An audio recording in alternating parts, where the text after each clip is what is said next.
Nimeongeza ujuzi wa ufugaji wa samaki, maana hata ukiangalia nyumbani kwetu tulikuwa tunafanya hii ya ufugaji wa samaki, lakini tulishindwa kuendeleza mradi huu kutokana na kukosa ujuzi wa namna samaki wanavyotakiwa kufugwa. Ila kupitia leo hapa Agrobiz nimeweza kujifunza namna ufugaji wa samaki na naahidi ya kwamba nikirudi nyumbani nitaweza kuendeleza mradi huu. Kwani imeweza kuniongezea knowledge na pia imenipa ujuzi na uzoefu mkubwa. Mimi nikiwa mkubwa nitajishughulisha na kazi zingine pamoja na ufugaji, kwa sababu nimeona ufugaji unaweza ukanitoboa sehemu kubwa, kwa sababu vijana wa sasa hivi Tanzania wamekataa kufanya ufugaji kwa sababu wanapenda maisha ya kiubosi, lakini mimi natoa hiyo notion kichwani mwangu na nitasema kwamba ukitaka mali utaipata shambani. Nimekuja na wanafunzi wangu takribani 130 hapa Agriwezesha kwa ajili ya kujifunza vitu mbalimbali. Tumekuja kujifunza hivi kwa sababu tuna mpango wa kufanya elimu yetu ya biashara kwa vitendo pale shuleni, na tuna bwawa letu la samaki limeshaanza kuchimbwa, na sisi kwa tumekuja kuchukua elimu tuweze kufanyia kazi kwa kule shuleni kwetu.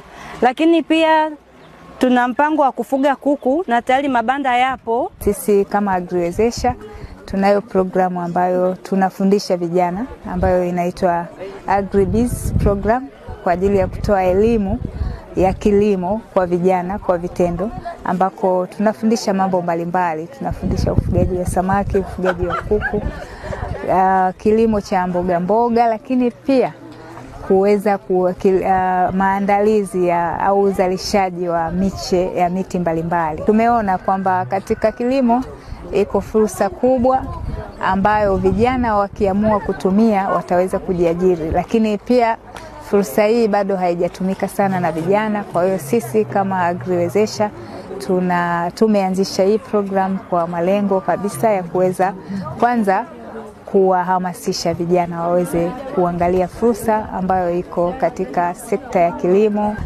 Ushauri wangu kwa vijana na wadau wengine ambao bado hawajaona kilimo kama ni fursa, wafikirie kuangalia fursa ambazo ziko katika kilimo, kwamba kwa maisha ambayo tuko nayo sasa hivi vijana wasiwe na fikra ya mtazamo wa kufanya kazi za ofisini tu.